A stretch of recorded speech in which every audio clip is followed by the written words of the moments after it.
Yes guys, good evening all of you. So today we are taking revision of chapter 1, 2 and 14, that is probability.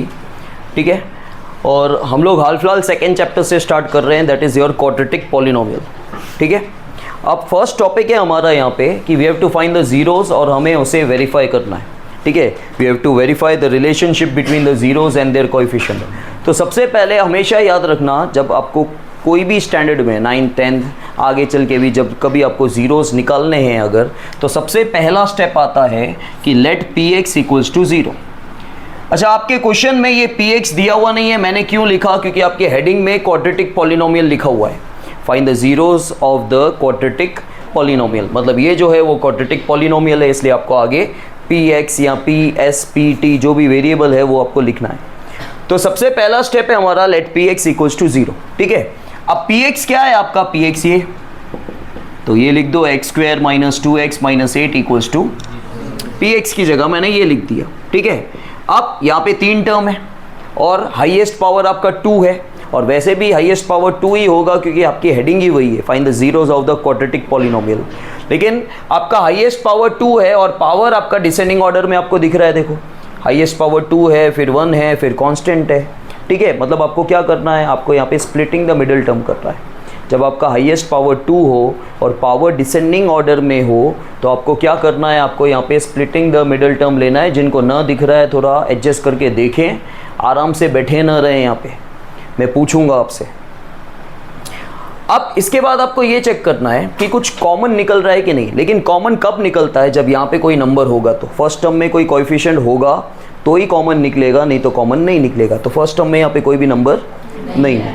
First term में कोई number नहीं है तो common नहीं निकलेगा. दूसरा, एक और भी चीज़ होती है कि चलो भले यहाँ पे फर्स्ट टर्म में नंबर हो, लेकिन अगर तीनों नंबर में से एक भी नंबर अगर 1 हुआ तो कॉमन नहीं निकलता.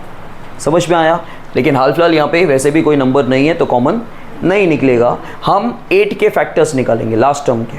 ठीक है, तो फैक्टर्स कैसे निकलेंगे? देखो, ऐसे इस तरह का ट्राइंगल बना दोगे. यहाँ पे आप लिख दो 8. ये वाली साइन फर्स्ट साइन लेनी है. ये नंबर की जो सेकेंड टर्म की साइन है उसको फर्स्ट साइन लेना है. ये साइन सेम आती है, first sign same. Second sign minus minus and minus plus. दो नंबर सोचो जिनको मल्टीप्लाई करने पर 8 आए, उन्हीं दो नंबर को, आपकी फाइनल साइन क्या है? माइनस. उन्हीं दो नंबर को माइनस करने पर मिडिल टर्म आना चाहिए. मिडिल टर्म क्या है? 2. तो आपको ये सोचना है 8 किस किस के टेबल में आता है, और पहले हमेशा बड़ा नंबर लेना है फिर छोटा. ठीक है, तो 8 1 जा 8 होता है और दूसरा 4 2 जा 8 होता है. 2 4 जा 8 नहीं लेना है, 4 2 जा लेना है. ठीक है, तो यहाँ पे अगर मैं 4 2 जा 8 लेता हूँ तो 4 2 जा 8 तो आ गया, और इन्हीं दो नंबर को माइनस करने पर मिडिल टर्म आना चाहिए. आ रहा है? अगर मैं 8 1 जा लेता तो 8 आ जाता, लेकिन 8 माइनस 1 तो 7 होता है. ठीक है, तो यहाँ पे कौन से दो नंबर लिए मैंने? 4 और 2. तो 4 और 2 के साथ आप मिडिल टर्म में कौन सा वेरिएबल है? x, वो x ले लोगे साथ में. So guys, in place of middle term ये दो नंबर आपको लेने. ठीक है, बाकी सब सेम लिख दो. नाउ 2 2 में कॉमन. 2 2 में कॉमन मतलब 2 2 टर्म में आपको कॉमन लेना है. ठीक है, तो आपको क्या करना है? आपको सबसे पहले यहाँ पे चेक करना है दोनों में x है, एक एक x है, दोनों में 2 2 x नहीं है. फिर आपको चेक करना है यहाँ पे नंबर है दोनों में. यहाँ पे दोनों में नंबर है नहीं है, तो नंबर कॉमन नहीं निकलेगा, लेकिन एक एक x तो कॉमन हमेशा निकलेगा ही. तो देखो, यहाँ पे 2x में से एक x बाहर निकल गया, तो कितने x बचे? यहाँ पे 1, और यहाँ पे 1 ही था वो बाहर निकल गया. ये जो निकला वो दोनों में से निकला है. ठीक है, लिखा एक ही बार जाएगा लेकिन दोनों में से निकला है. तो यहाँ पे क्या बच गया? 4. फिर यहाँ पे कौन सा साइन दिख रहा है? वो सेम साइन लिख दो. प्लस हो तो प्लस, माइनस हो तो माइनस. अब पीछे कभी भी, जैसे यहाँ पे x दोनों में था ना, पीछे कभी भी x नहीं होगा, लेकिन पीछे नंबर कॉमन निकलता है, और नंबर भी कॉमन नहीं होगा तो 1 कॉमन आएगा, लेकिन पीछे कभी भी x कॉमन नहीं आता. देखो, दोनों में नंबर है. 2 और 8 किसी एक टेबल में जाते हैं, 2 के टेबल में 2 कॉमन आ जाएगा. ये 2 कॉमन आ गया. 2 कॉमन का मतलब है इन दोनों को 2 से डिवाइड करना है. 2 1 जा 2 4 जा इक्वल्स टू 0. ये दोनों सेम आ गए, मतलब राइट है. अब इनको एक बार लिख दो. ठीक है, ये जो सेम आ गए इनको एक बार लिखो और इनको साथ में लिख दो. अब 0 को हटाने के लिए आपको 0 को हटा देना है, लेकिन हमारी मर्जी नहीं चलती. 0 को हटा देंगे तो हम x के बाद क्या लिखेंगे? x के बाद पहले आपको लिखना है इक्वल्स टू, और इसका उल्टा कर दो. -4 है तो, और फिर x के बाद इक्वल्स टू +2 है तो ये है अल्फा, ये है बीटा. समझे बेटा? ठीक है, अल्फ़ा बीटा आ गया मतलब ज़ीरोज़ आ गए। क्या आ गए? ज़ीरोज़ आ गए। अगर आपको एग्ज़ाम में 2 मार्क का सम आता है तो फिर वेरीफाई नहीं पूछते बोर्ड एग्ज़ाम में। अब सिंपल सा 2 मार्क में है तो यहाँ तक ही पूछेंगे आपको ज़ीरोज़ फाइंड करने के लिए। पीछे वेरीफाई लिखा हो तो ही आगे स्टेप करेंगे, नहीं तो नहीं। और वेरीफाई करना है तो अब हमको वेरीफाई के लिए सबसे पहले क्या चाहिए? ABC। ए क्या है? ये रहा। एक्स स्क्वायर का जो कोएफिशिएंट होता है वो होता है ए, दैट इज़ 1, कुछ भी नहीं है। बी क्या है? एक्स का जो कोएफिशिएंट है दैट इज़ -2। और सी क्या है? ये जो कांस्टेंट नंबर है, ठीक है, दैट इज -8। अकेला नंबर को कांस्टेंट कहा जाता है। वेरिएबल से पहले अगर जो नंबर है तो उसे कोएफिशिएंट कहा जाता है। समझ में आया? ये ABC आ गया। अब हम इसे वेरीफाई कर लेते हैं। वेरीफाई में सबसे पहले हमें करना है सम ऑफ ज़ीरोस। क्या करना है? सम मतलब प्लस, ज़ीरोस का प्लस। ज़ीरोस क्या है आपके? ये रहे ज़ीरोस, अल्फ़ा और बीटा, ठीक है। तो आप यहाँ पे लिखोगे, इसका फॉर्मूला होता है -b/a, और इसके नीचे लिखो अल्फ़ा प्लस, क्योंकि सम ऑफ ज़ीरोस का सम करना है, अल्फ़ा प्लस बीटा का फॉर्मूला आपको याद रखना है -b/a। अब अल्फ़ा कितना है? 4, प्लस बीटा कितना है? -2, ठीक है। फिर ये पहले माइनस लिख दो। b की वैल्यू लिखने से पहले हमेशा याद रखना, चैप्टर 2 चैप्टर 4 दोनों में b की वैल्यू लिखने से पहले आप लोग क्या करोगे? पहले माइनस लिख दो, फिर b पे नज़र, यहाँ पे देखो -2, और a कितना है? 1। तो देखो माइनस माइनस कैंसिल, 2/1, ठीक है। और यहाँ पे हमेशा याद रखना किसी भी नंबर के आगे 2 साइन नहीं होनी चाहिए। आपको 2 के आगे 2 साइन दिख रही है, एक ब्रैकेट के बाहर एक ब्रैकेट के अंदर, तो उसको एक साइन में कन्वर्ट करो। तो प्लस माइनस, तो 4 - 2 and 2/1 is, so left hand side equals to, Devanshi का मार्क कटा था ना, यहाँ पे कुछ कटिंग नहीं की थी, ठीक है। समझ में आया? क्लियर है? ओके, डू इट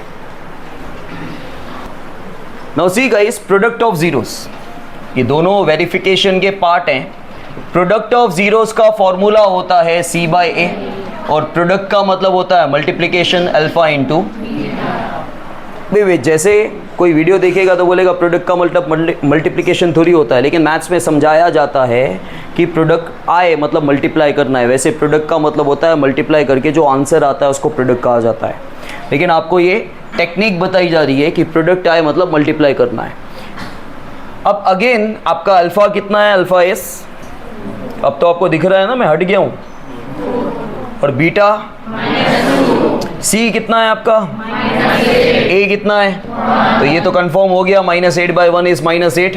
अब आपको मल्टीप्लाई करना है। मल्टीप्लाई करने से पहले आपको साइन चेक करके साइन लिखनी होती है, प्लस माइनस 4 2 जा, so left hand side equals to, चलो do it.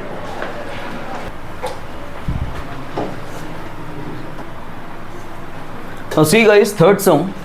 See px equals to 6x square minus 3 minus 7x। हमेशा याद रखना आपके पावर डिसेंडिंग ऑर्डर में होने चाहिए। देखो 2 के बाद पावर 1 आना चाहिए, मतलब ये वाला टर्म आना चाहिए। हमेशा कांस्टेंट टर्म, अकेला जो बिना वेरिएबल के टर्म है वो लास्ट में आना चाहिए। तो सबसे पहले हम इसको अरेंज कर देंगे। सबसे पहले आपको 6x स्क्वायर माइनस 7x ये पहले आएगा और -3 पीछे जाएगा। अब आपको सम स्टार्ट करना है। Let px equals to 0। अब px क्या है? ये रहा px, 6x square minus 7x minus 3 equals to 0। अब आपको क्या चेक करना है? आपको चेक करना है फर्स्ट टर्म में कोई नंबर है, कोएफिशिएंट है। अगर है तो आप चेक करो कुछ कॉमन तो नहीं निकल रहा है। 6 7 और 3 ये तीनों जो नंबर हैं किसी एक टेबल से डिवाइड हो रहे हैं। 6 और 3 तो हो रहा है लेकिन 7 नहीं हो रहा है, मतलब कुछ कॉमन नहीं निकल रहा है। अब कॉमन नहीं निकल रहा है लेकिन यहाँ से तो नंबर हटाना तो होता है हमको, लेकिन वो तो निकल नहीं रहा है कॉमन। तो इसको हम क्या करेंगे? लास्ट टर्म से मल्टीप्लाई कर देना है। तो 6 3 जा 18 के फैक्टर निकालने हैं, 3 के नहीं, ठीक है। First sign same, minus minus minus plus, 2 number सोचो जिनको मल्टीप्लाई करने पर 18 आए। उन्हीं 2 नंबर को, जो 2 नंबर सोचोगे उन्हीं 2 नंबर को माइनस करने पर मिडिल टर्म आना चाहिए। सो 9 2 जा 18 एंड 9 - 2 7। तो आप लोगे 9x और 2x। So in place of middle term you have to write these 2 terms. बाकी सब सेम, 2 2 में कॉमन। 6 और 9 यहाँ पे नंबर है 6 और 9 किसी के टेबल में जा रहे हैं, और दोनों में से एक एक x कॉमन निकल रहा है, ठीक है। तो 6 को 3 से डिवाइड करो 2, 2x में से एक x निकल गया तो 1x, 9 को 3 से डिवाइड करो 3, 1x तो बाहर निकल गया, यहाँ पे साइन प्लस का है तो प्लस। दोनों में नंबर है लेकिन कुछ कॉमन निकल रहा है नहीं, क्योंकि 2 और 3 दोनों एक ही टेबल में नहीं जाते, तो 1 कॉमन। जब कॉमन 1 है तो अंदर के नंबर हमेशा सेम रहते हैं, और बाहर अगर प्लस का साइन है तो अंदर का साइन भी हमेशा सेम ही होता है, माइनस नहीं होता, सेम होता है, ठीक है। अब ये दोनों सेम हो गए, इन दोनों को एक बार लिखो और इन दोनों को साथ में लिख दो। अब 0 को हटाने के लिए x के बाद हम क्या लिखेंगे, इक्वल्स टू -3 हो जाएगा, 3 2 चला जाएगा डिवाइड में।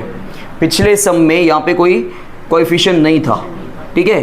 फिर x के बाद इक्वल्स टू +1 हो जाएगा, -1 3 जाएगा, तो आपका अल्फा आ गया 3/2 और आपका बीटा आ गया -1/3। जबकि आप किसी को कुछ भी लिख सकते हो, आप इसको अल्फा लिखोगे, इसको बीटा लिखोगे तो भी चलेगा, हमको 2 जीरो से मतलब है। समझ में आया? इसके बाद आपको क्या करना है, आपको ए बी सी चाहिए।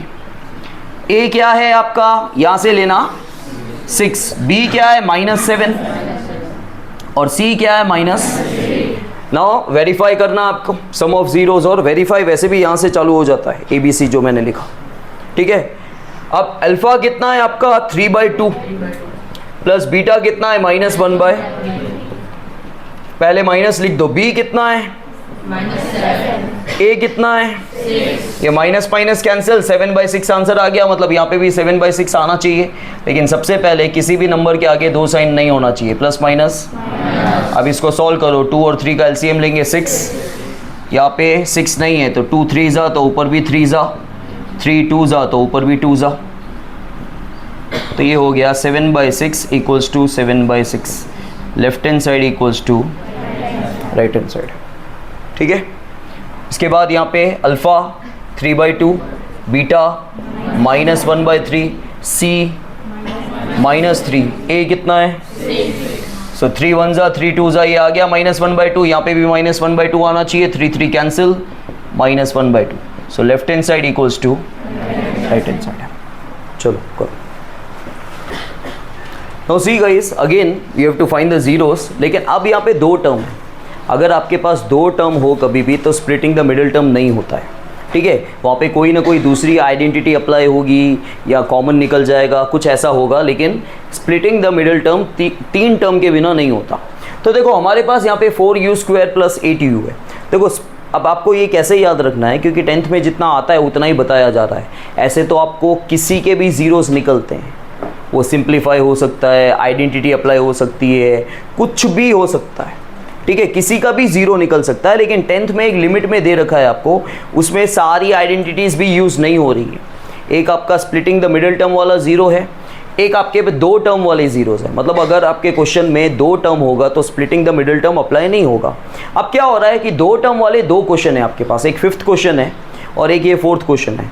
4th क्वेश्चन में क्या है, स्प्लिटिंग द मिडिल टर्म में से अगर पहले 2 टर्म दे रखें, मतलब स्प्लिटिंग द मिडिल टर्म का जिस तरह का क्वेश्चन होता है, क्या होता है, पहला टर्म हाईएस्ट पावर 2 होता है, सेकेंड टर्म x का पावर 1 होता है, और थर्ड टर्म क्या होता है, कांस्टेंट टर्म होता है। तो आपके पास देखो यहाँ पे कांस्टेंट टर्म अवेलेबल नहीं है। अगर आपके पास इस तरह का क्वेश्चन हो कि स्प्लिटिंग द मिडिल टर्म का जो क्वेश्चन है उसमें से पहले 2 टर्म जो होते हैं वो है हमारे पास, लेकिन हमारे पास कांस्टेंट टर्म नहीं है, तो इस केस में आप लोग क्या करोगे, इस केस में आप लोग कॉमन निकालोगे, कॉमन निकलेगा। और आप बाकी भी चेक कर सकते हो, देखो हो तो कुछ भी सकता है, लेकिन मैं आपको हाल फिलहाल सम के हिसाब से बता रहा हूँ, ठीक है। अगर यहाँ पे बीच में माइनस हो गया तो कुछ और भी हो सकता था। समझ में आया? तो it depends on the question और आपको आइडेंटिटीज़ कितनी आती है, लेकिन 10th में घुमा फिरा के आपको नहीं आता है स्टेट बोर्ड के अंदर, ठीक है। तो यहाँ पे आपको क्या करना है, यहाँ पे आपको कॉमन निकालना है, लेकिन सबसे पहले let PU equals to, now PU क्या है, 4u² + 8u इक्वल्स टू 0, ठीक है। अब देखो 4 कॉमन निकल रहा है, जैसे 2 2 में कॉमन निकालते हो वैसे ही कॉमन निकालना है। 4 का टेबल जा रहा है और दोनों में से एक एक u कॉमन निकल रहा है, तो 4 बाहर आ गया, 2u में से एक u बाहर आया तो एक u बचा। 8 को 4 से 2, ठीक है, 8 को 4 से डिवाइड कर दो 2 आएगा, एक u बाहर आ गया इक्वल्स टू। अब आप क्या करोगे, ध्यान से देखना, यहीं पे बच्चों को कन्फ्यूजन होता है। आप इसको साथ में ले लो, बीच में * है और ये दूसरा टर्म ले लो। एक बार 4u को नीचे लेके चले जाओ, तो यहाँ पे क्या बचा, u + 2 बचा। 4u नीचे जाएगा तो ये 0 हो जाएगा। फिर एक बार u+2 को नीचे लेके चले जाओ तो यहाँ पे क्या बचा 4u, और 0 के नीचे जो भी जा रहा है वो क्या हो जाएगा, अब +2 वहाँ चला जाएगा तो, और 4 जाएगा डिवाइड में, 0 डिवाइड बाय एनीथिंग इज, तो आपके दो फैक्टर्स आ गए, ठीक है, दो जीरोज आ गए, -2 और बीटा हो गया आपका। आपके पास ABC, A कितना है 4, B कितना है 8 और C कितना है, C है ही नहीं तो आपको 0 लिखना है, ठीक है। Now alpha plus beta, alpha कितना है -2, बीटा कितना है 0, माइनस का माइनस, B कितना है 8, A कितना है 4, 4 2 ज़ा ये आ गया -2 plus 0 is -2, so left hand side equals to right hand side. फिर ये है -2 इंटू 0, C कितना है 0, A कितना है 4, 0 divide by anything is 0, 0 into anything is, so left hand side equals to, चलो करो। Now next question, C PT equals to t² - 15। अब देखो अगेन आपके पास दो ही टर्म है, लेकिन आपके पास कांस्टेंट टर्म है, मिडिल टर्म नहीं है।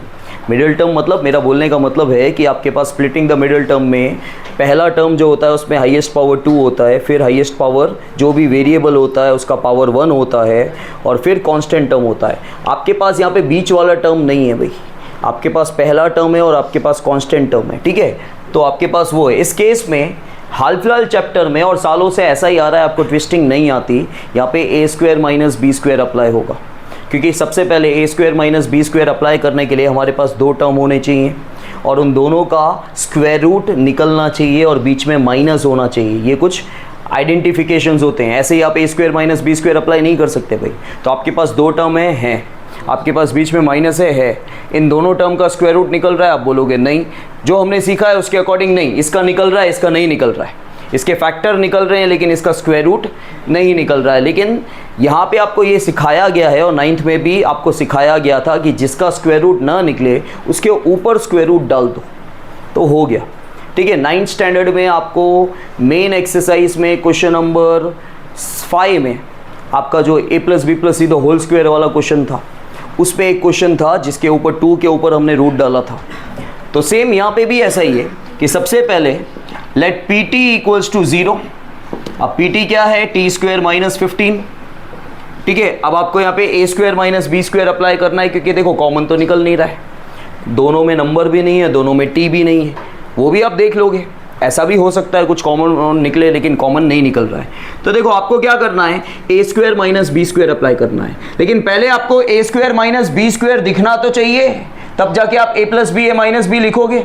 तो इसका स्क्वायर रूट निकालो।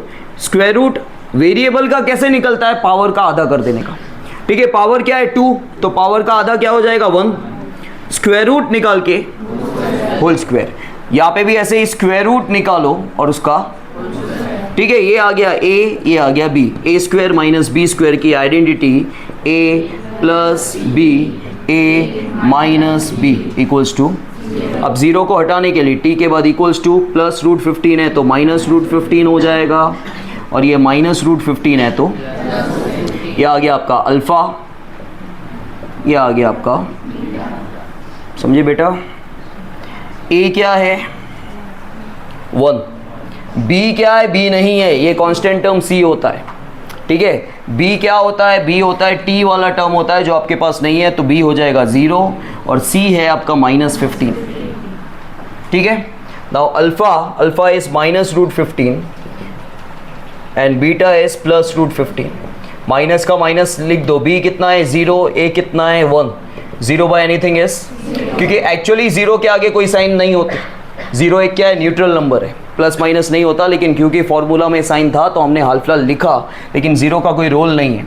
एंड माइनस प्लस √15 में से √15 गया 0, ठीक है। ये आ गया आपका left hand side equals to right hand side.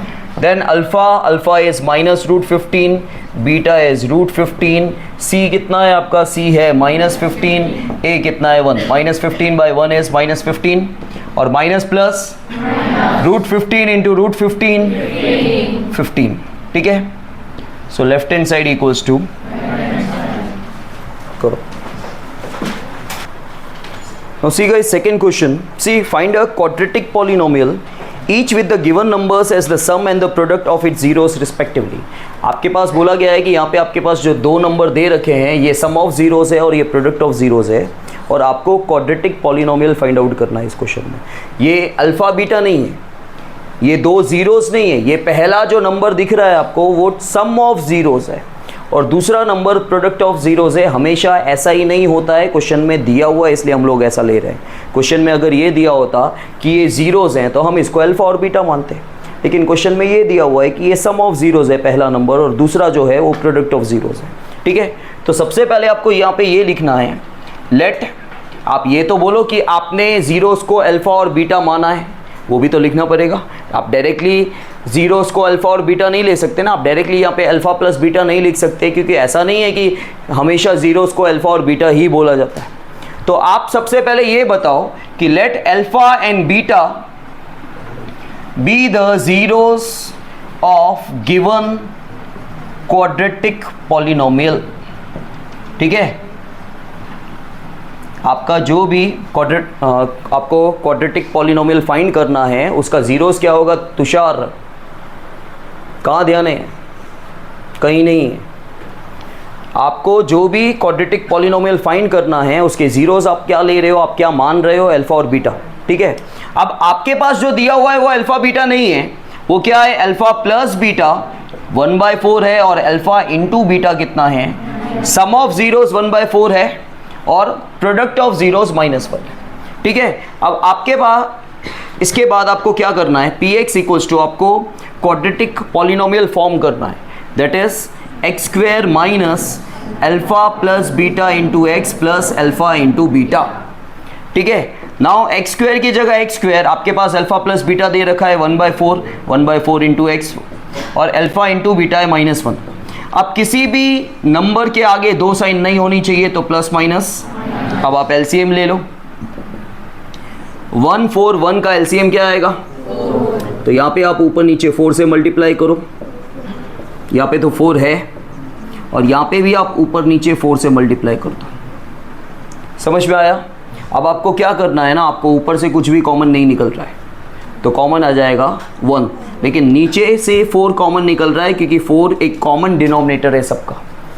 ठीक है, तो 1/4 कॉमन आ गया। Now 4x square minus x minus 4 ये सेम आ जाएगा क्योंकि ऊपर से तो 1 कॉमन है। ठीक है, ये आपका px आ गया, लेकिन आपको यहाँ पे लिखना है हियर, ये जो आपका क्वाड्रेटिक पॉलिनोमियल आया वो 1/4 4x square minus x minus 4 and ये 1/4 हटा दो, 4x square minus x minus 4, इसका और इसका इन दोनों के सेम जीरोस होते हैं, हैव सेम जीरोस। आप इसका जीरोस फाइंड करो, जैसे हम लोग फर्स्ट क्वेश्चन में जीरोस फाइंड कर रहे थे, आप इसका जीरो निकालोगे या इसका जीरो निकालोगे, दोनों का जीरो सेम ही आएगा। देयरफॉर आप लिखोगे यहाँ पे रिक्वायर्ड क्वाड्रेटिक पॉलिनोमियल इज, ये लिख दो, that is 4x square minus x minus 4। समझ में आया? एक और क्वेश्चन ले लेते हैं हम लोग, दैट इज थर्ड वन, 0 और √5। तो अगेन आपको ये कॉमन स्टेटमेंट डालना है, let alpha and beta be the zeros of given quadratic polynomial. अब ये क्या है? ये है sum of zeros, here sum of zeros that is 0। ठीक है, and product of zeros that is √5। इसके बाद आपको क्या करना है? आपको क्वाड्रेटिक इक्वेशन फॉर्म करनी है, सॉरी क्वाड्रेटिक पॉलिनोमियल फॉर्म करना है, x square minus alpha plus beta into x plus alpha into beta. Now x square की जगह x square, alpha plus beta कितना है? 0 इंटू एक्स और अल्फा इंटू बीटा कितना है? √5। तो 0 into x 0 into anything is 0, इस 0 का कोई मतलब नहीं है। ठीक है, और इसकी साइन भी हट जाएगी प्लस √5। तो ये आपका क्वाड्रेटिक पॉलिनोमियल आ गया। क्यों? क्योंकि ना यहाँ पे कोई एलसीएम लिया है ना कुछ कॉमन निकाला है। ठीक है, therefore required quadratic polynomial is x square plus, देखो क्वाड्रेटिक पॉलिनोमियल का मतलब ये नहीं होता है कि 3 टर्म ही होंगे, एक टर्म होगा तो भी चलेगा, दो टर्म होंगे तो भी चलेगा, तीन टर्म होंगे तो भी चलेगा, हाईएस्ट पावर 2 होना चाहिए। ठीक है, जैसे दो टर्म है, जैसे हमने अभी अभी फर्स्ट क्वेश्चन में क्वेश्चन नंबर 4 और क्वेश्चन नंबर 5 किया। क्वेश्चन नंबर 4 का क्वेश्चन क्या था, 4u² + 8u, दो ही टर्म थे लेकिन हाईएस्ट पावर 2 था। फिर फिफ्थ क्वेश्चन में t² - 15, वहाँ पे भी दो टर्म थे लेकिन हाईएस्ट पावर 2 था।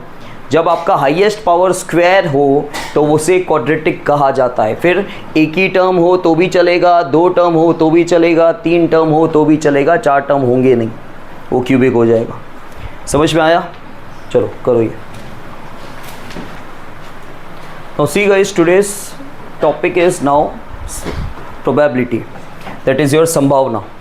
ठीक है, मतलब जहाँ पे भी कोई चांस की बात होती है, जहाँ पे कोई पॉसिबिलिटी की बात होती है, उसे प्रोबेबिलिटी कहा जाता है। प्रोबेबिलिटी का मतलब होता है संभावना। ठीक है, प्रोबेबिलिटी का मतलब होता है संभावना। इसका सिंपल एग्जांपल ये होता है, जैसे आप न्यूज़ सुनते हो, अब जैसे बारिश का मौसम ही है तो ज़्यादातर हमको न्यूज़ में ऐसा पाया जाता है हमको कि यहाँ पे बारिश आने की संभावना है, मतलब पॉसिबिलिटी है, प्रोबेबिलिटी है। मतलब जहाँ पे कोई चांस होगा, जहाँ पे कुछ हमारे पास ऑल्टरनेटिव होगा, वहीं पे ये वर्ड यूज़ होता है। जहाँ पे कोई चीज़ें फिक्स होती है, जैसे the sun rises from the east, वो फिक्स है तो उसमें कोई पॉसिबिलिटी नहीं आती। The sun sets in the west. ठीक है, तो जो चीज़ ऊपर हम फेंकेंगे वो नीचे ही आनी है due to the gravitational force of the earth. तो जो चीज़ें फिक्स है वहाँ पे कभी भी प्रोबेबिलिटी नहीं आती। ठीक है, अगर आप एग्ज़ाम देने के बाद हमेशा पास ही होते तो वहाँ पे पास फेल वर्ड ही नहीं आता। हमारे जीवन में सिर्फ अगर दुख ही होता या सुख ही होता तो दूसरा वर्ड ही नहीं आता, मतलब प्रोबेबिलिटी नहीं होती। ठीक है, तो हमारे जीवन में भी एक तरह की प्रोबेबिलिटी है कि सुख होगा कि दुख होगा, हम एग्ज़ाम देंगे तो पास होंगे तो फेल होंगे, कुछ भी हो सकता है। ठीक है, आप ये नहीं बोल सकते कि हमेशा एक बंदा पास ही होगा जीवन में या एक बंदा हमेशा फेल होता आ रहा है तो वो फेल ही होगा। There is a possibility. तो जहाँ पे भी पॉसिबिलिटी आ जाती है उसी पॉसिबिलिटी को हम लोग प्रोबेबिलिटी बोलते हैं। ठीक है, जैसे अगर हम अभी कार्ड्स की बात कर रहे हैं, यहाँ पे टोटल 52 कार्ड्स होते हैं। कितने कार्ड्स होते हैं?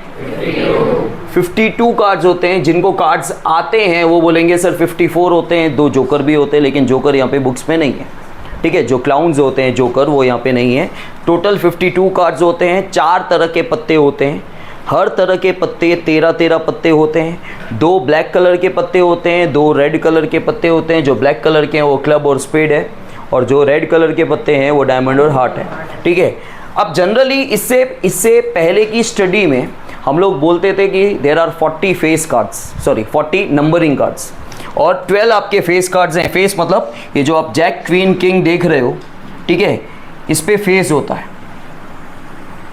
इस पे फेस होता है, इसलिए इसे फेस कार्ड्स कहा जाता है। और जनरली अभी तक ऐसा बोला जाता था कि जो नंबरिंग कार्ड्स है, क्योंकि ये सारे के सारे नंबर वाले कार्ड्स है, इस पे कोई फेस या इमेज नहीं होता, पिक्चर नहीं होता, तो उसे 40 कार्ड्स हम लोग बोलते थे। लेकिन अब एस जो है वो एक्सेप्शन में चला गया है।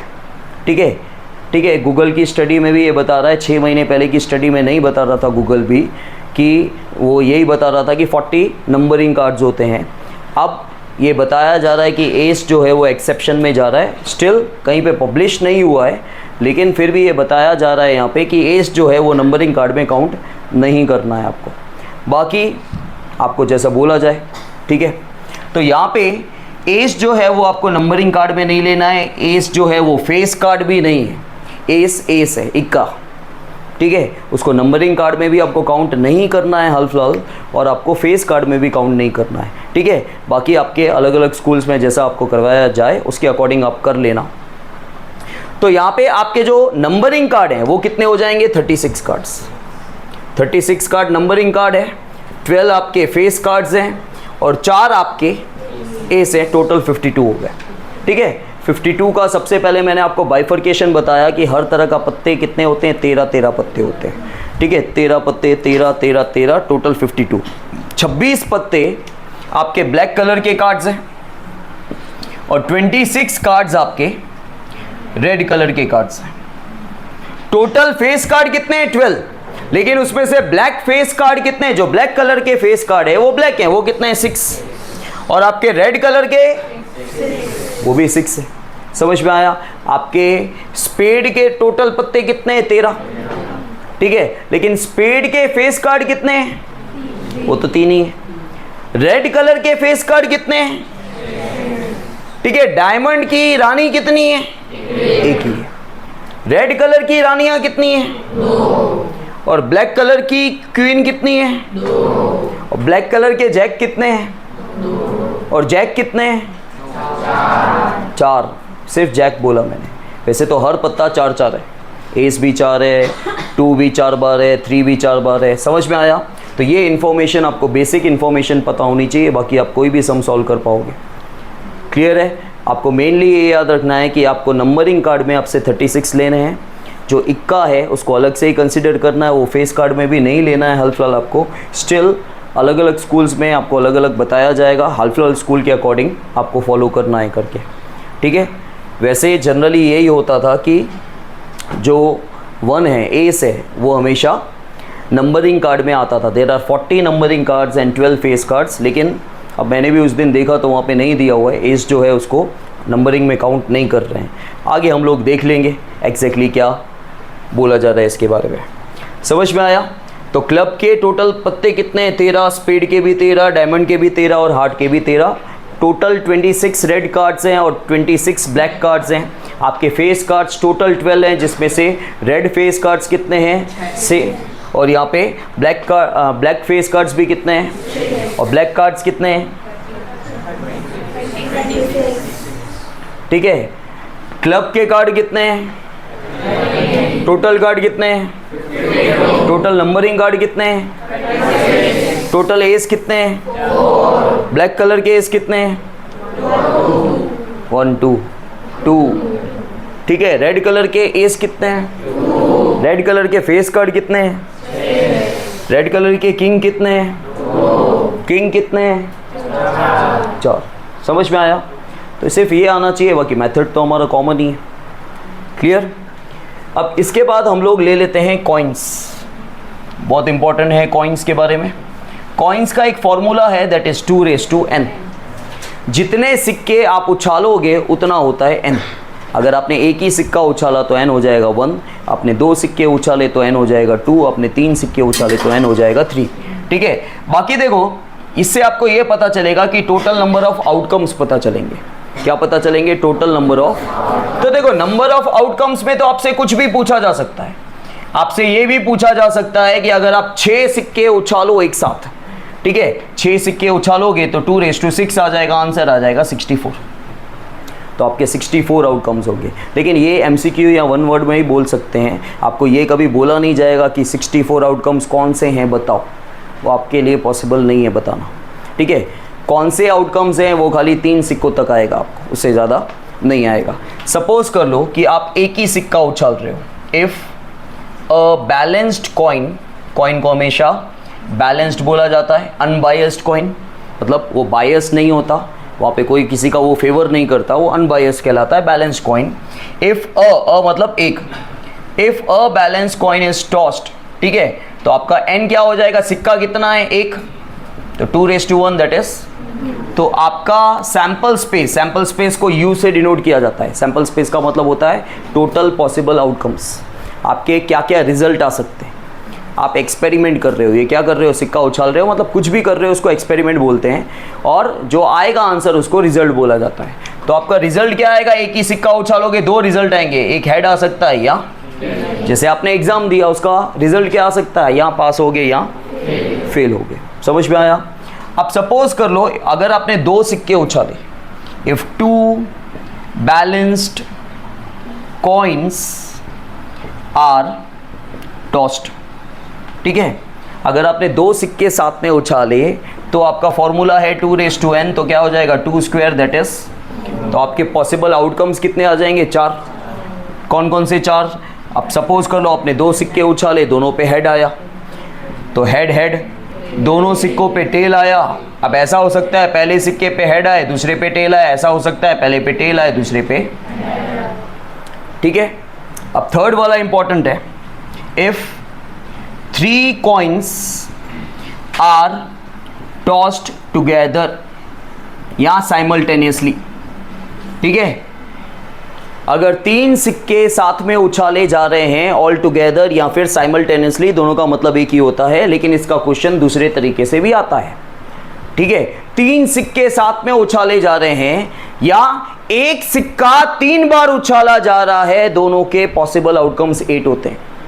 अब वहां पे फॉर्मूला अप्लाई नहीं होता। देखो अगर 3 सिक्के उछाले जा रहे हैं तो आप बोलोगे सर 2 क्यूब, तो आंसर आएगा। लेकिन भाई ये फॉर्मूला एक ही सिक्का अगर 3 बार उछाला जा रहा है तो आप बोलोगे सर सिक्का तो एक ही है, तो 2 लिखूं तो आंसर तो 2 आएगा। ऐसा नहीं होता है, सिक्का कितनी बार उछाला जा रहा है ना उसके ऊपर है। ठीक है, तो आप बोलोगे सर पहले वाले में तो ऐसा नहीं था, तो भाई पहले वाला जो है वो एक बार, लेकिन सिक्के ज़्यादा थे, आप 3 सिक्के उछाल रहे हो। ठीक है, उछाल रहे हो भले एक बार है, लेकिन सिक्के कितने उछल रहे हैं? 3। तो वो 3 का आपने रिकॉर्डिंग कर लिया। भाई मैंने 3 सिक्के लिए, आप एज्यूम करो कि आपने 3 सिक्के लिए, 2 तो आपके हाथ में आ गए, एक किसी और बंदे ने उछाल दिया, तो आपने 3 सिक्के उछाले, तो तीनों का जो भी आंसर आया आपने साथ में लिखा। और एक सिक्का जब आप 3 बार उछाल रहे हो तो 3 बार आंसर आने के बाद रिकॉर्ड कर रहे हो। एक सिक्का एक ही आपके पास, एक बार जो भी आंसर आया, 2 बार जो भी आया, 3 बार फिर आप रिकॉर्ड कर रहे हो। तो एक सिक्का 3 बार उछाला जाए या 3 सिक्के एक साथ उछाले जाएं, उनका आंसर एक ही आता है, 8 आउटकम्स। ठीक है, और वो कैसे बनते हैं हमेशा ध्यान देना। देखो तीनों सिक्कों पे हेड आया, ठीक है, पीछे वालों को दिख रहा है, तीनों सिक्कों पे हेड आया ऐसा मान लो। अब क्या करो, एक एक प्लेस चेंज करते जाओ। पहली प्लेस पे आप टेल ले लो, बाकी दोनों पे हेड। फिर सेकेंड प्लेस पे आप टेल ले लो, बाकी दोनों पे हेड। थर्ड प्लेस पे आप टेल ले लो, फर्स्ट और सेकेंड पे हेड, 4 बन गए। उसी तरह आप तीनों पे टेल ले लो। ठीक है, अब फर्स्ट प्लेस पे हेड ले लो, फिर सेकेंड प्लेस पे हेड ले लो, फिर थर्ड प्लेस पे आप हेड ले लो। हो गए 8 आउटकम्स। समझ में आया? क्लियर है ये? तो यहाँ पे ये खास आपको आना चाहिए, बाकी सारी चीज़ें तो आ जाएगी। और इसकी ट्विस्टिंग यही होती है, पहले तो ऐसा ही आता था कि 3 सिक्के साथ में उछाले जाएं, लेकिन आजकल ऐसा भी आता है कि एक सिक्का 3 बार उछाला जाए तो भी आंसर 8 आएंगे। ठीक है, 8 आउटकम्स आएंगे। समझ में आया? क्लियर है ये? अब गाइस डाई या डाइस के बारे में देख लो। लूडो के अंदर जो डाई होता है उसको डाइस नहीं बोलते, डाइस प्लूरल फॉर्म होता है, die is a singular form. अगर आप एक ही डाई घुमा रहे हो तो उसके टोटल आउटकम्स होते हैं 6। और डाई के मामले में भी फॉर्मूला होता है, दैट इज 6 जैसे कॉइन्स के मामले में 2 वैसे डाइस के मामले में 6 फॉर्मूला होता है। सपोज कर लो, if a die is thrown, एक ही डाई अगर फेंका जा रहा है, एक ही डाई घुमाया जा रहा है, ठीक है, तो आपका सैंपल स्पेस होता है 1 2 3 4 5 6, कोई भी एक आ सकता है। ये आपका सैंपल स्पेस आया, मतलब क्या क्या आ सकता है। तो 1 भी आ सकता है, 2 भी आ सकता है, 3 भी आ सकता है, टिल 6 कुछ भी आ सकता है। फिर सपोज कर लो, if 2 dice are thrown simultaneously together, ठीक है, if 2 dice are thrown simultaneously, in that case आपके टोटल 36 आउटकम्स होते हैं। दैट इज 1 1 1 2 1 3 1 4 1 6, ठीक है। देन 2 1 2 2 2 3 2 4 2 5, मजा आ रही है?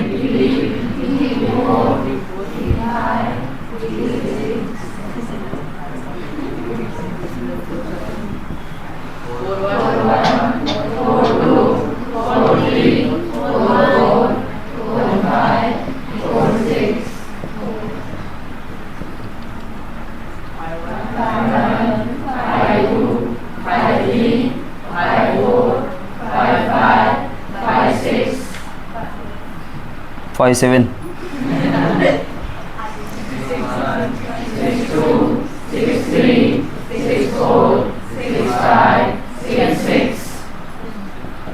ठीक है, टोटल 36 आउटकम जब आप 2 डाइस साथ में फेंक रहे हो।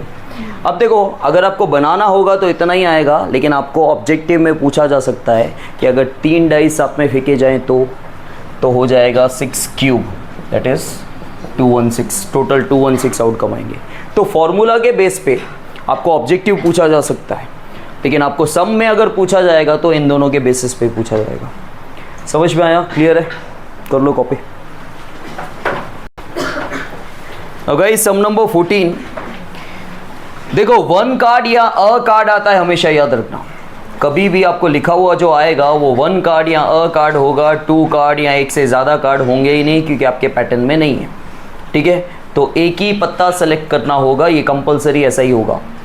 1 कार्ड इज ड्रॉन मतलब निकालना, सेलेक्ट करना from a well shuffled deck of 52 cards. Deck मतलब जो ताश की आपकी थप्पी होती है उसको डेक बोलते हैं। ठीक है, तो सबसे पहले आपको यहाँ पे 14 सम में आपको देखो प्रोबेबिलिटी का रूल है, प्रोबेबिलिटी का फॉर्मूला होता है m/n।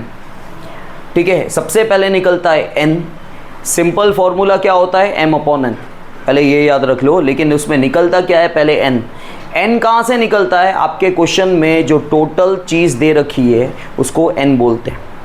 ठीक है, आपके क्वेश्चन में अभी क्या बोला गया, टोटल कितने कार्ड्स हैं? 52 कार्ड्स हैं।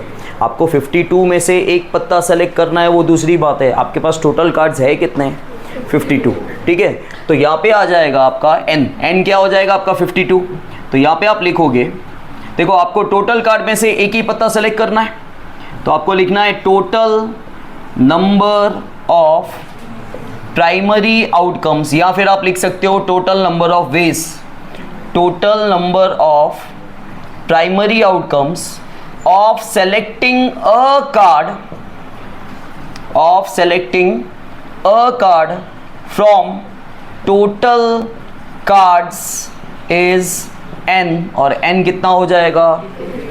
52। एक्चुअली ये भी एक कैलकुलेशन है, लेकिन आपको 10th और 9th के अंदर नहीं होती है, क्योंकि पत्ता एक ही सेलेक्ट करना होता है। अगर पत्ता एक से ज़्यादा हो गया ना तो फिर कैलकुलेशन आ जाती है, जो आपके कोर्स में नहीं है। इसलिए मैं क्या बोलता हूँ हमेशा, वैसे ऐसा नहीं है, ये हमेशा के लिए ऐसा नहीं है कि प्रोबेबिलिटी में जो टोटल चीज़ दे रखी होगी वही n होगा। हाँ, एक चीज़ का रट्टा मार सकते हो कि आपका जो टोटल चीज़ है वो n कब होगा? जब आपको सिलेक्शन एक ही का करना होगा, तो जो आपके 10th के सिलेबस में ऐसा है। ठीक है, वैसे आगे चल के ऐसे याद नहीं रखना है आपको, 10th के लिए याद रखना है कि जो टोटल चीज़ दे रखी है वही n है। 11th और 12th में प्रोबेबिलिटी है, लेकिन वहाँ पे ऐसा नहीं है। वहाँ पे ऐसा कब होगा? जब आपको एक ही चीज़ सेलेक्ट करनी होगी। इस पूरे चैप्टर में आपको बॉल अगर सेलेक्ट करना है तो एक ही बॉल सेलेक्ट करना होगा, पत्ते आपको सेलेक्ट करना है तो एक ही पत्ता सेलेक्ट करना होगा। तो जब आपको एक का सिलेक्शन करना होता है तो जो आपका टोटल होता है ना वही n होता है। समझ में आया? इसलिए यहाँ पे जो टोटल है वो n हो जाएगा। पूरे चैप्टर में ऐसा है, इसलिए मैं बोल रहा हूँ कि टोटल जो है वही n हो जाएगा, लेकिन वैसे ये कॉन्सेप्ट नहीं है। समझ में आया? वैसे ये कॉन्सेप्ट नहीं है, कॉन्सेप्ट कुछ और होता है, क्योंकि जब एक से ज़्यादा का सिलेक्शन होता है तो आपका जो टोटल 52 है वो 52 नहीं आएगा। ठीक है, अगर एक से ज़्यादा का सिलेक्शन होता ना, कार्ड एक से ज़्यादा सेलेक्ट करने होते तो आपका n 52 नहीं आता, कुछ और आता। तो यहाँ पे आपको n मिल गया, अब आपको m निकालना है। अब m क्या होता है? देखो प्रोसीजर सीख लो, सारे सम में एक जैसा ही होता है। मैंने क्या बोला, आपका फॉर्मूला क्या होता है? आपके प्रोबेबिलिटी का फॉर्मूला होता है m/n। n क्या होता है? जो क्वेश्चन में टोटल दे रखा हो। m क्या होता है? जिसकी प्रोबेबिलिटी आपको फाइंड करने को बोली है वो m होता है। मतलब हर क्वेश्चन में आपको प्रोबेबिलिटी का चैप्टर है तो हर क्वेश्चन में आपको बोला जाएगा ना कि प्रोबेबिलिटी फाइंड करो, तो जो प्रोबेबिलिटी आपको फाइंड करनी होगी ना वहाँ से आपको m मिलेगा। जैसे देखो हर क्वेश्चन में, इस तरह के क्वेश्चन में क्या होता है, आपको बोला यू हैव 52 कार्ड्स। ठीक है, तो आपका टोटल कार्ड्स आर 52, तो वो हो गया n। अब आपको क्वेश्चन बोला गया है आपको एक पत्ता सेलेक्ट करना है। ठीक है, किस में से? 52। ये जनरल इन्फॉर्मेशन है।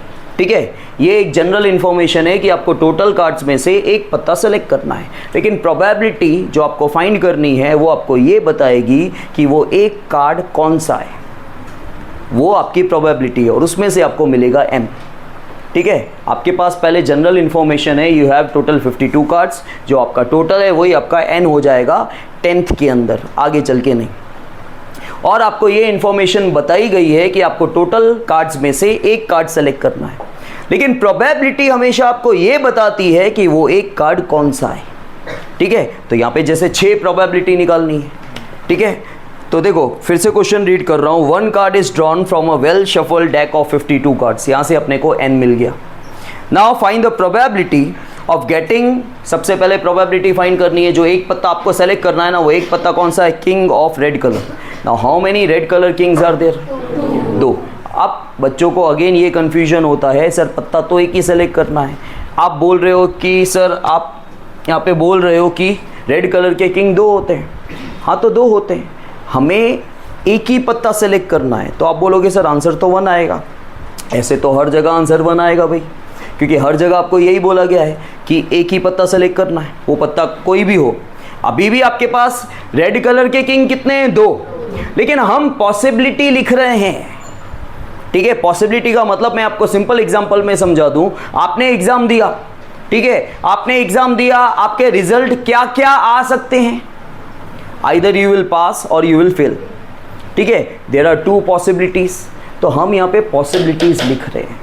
आपका रिजल्ट तो एक ही आएगा ना भाई, आपका रिजल्ट तो एक ही आएगा, या आप पास हो जाओगे या आप फेल हो जाओगे, बराबर। रिजल्ट तो एक ही आएगा, लेकिन हमको रिजल्ट नहीं लिखना है, क्या क्या हो सकता है वो लिखो, पास भी फेल भी। जैसे आपने एक सिक्का उछाला तो आंसर तो कुछ एक ही आएगा ना, या हेड आएगा या टेल आएगा, लेकिन भाई आपको हेड या टेल जो आया वो नहीं लिखना है, क्या क्या आ सकता है वो पूछा जा रहा है। इस चैप्टर में आपसे पॉसिबिलिटीज पूछी जा रही है, समझ में आ रहा है? आपसे पॉसिबिलिटीज पूछी जा रही है कि आपका क्या क्या आ सकता है। तो आपने एक सिक्का उछाला तो आपका हेड भी आ सकता है, आपका टेल भी आ सकता है। There are 2 possibilities. तो क्या हो जाएगा? आपका आंसर 2 हो जाएगा। समझ में आया? उसी तरह यहाँ पे आपको पत्ता एक ही सेलेक्ट करना है। आपके पास रेड कलर के किंग कितने हैं? 2। अब दोनों में से कोई एक ही सेलेक्ट करने वाले हो, ठीक है, आप दोनों में से कोई एक ही निकालने वाले हो, लेकिन आपके पास पॉसिबिलिटीज तो 2 है ना, ये वाला रेड या ये वाला रेड है, बराबर। तो आपको पॉसिबिलिटीज लिखनी है।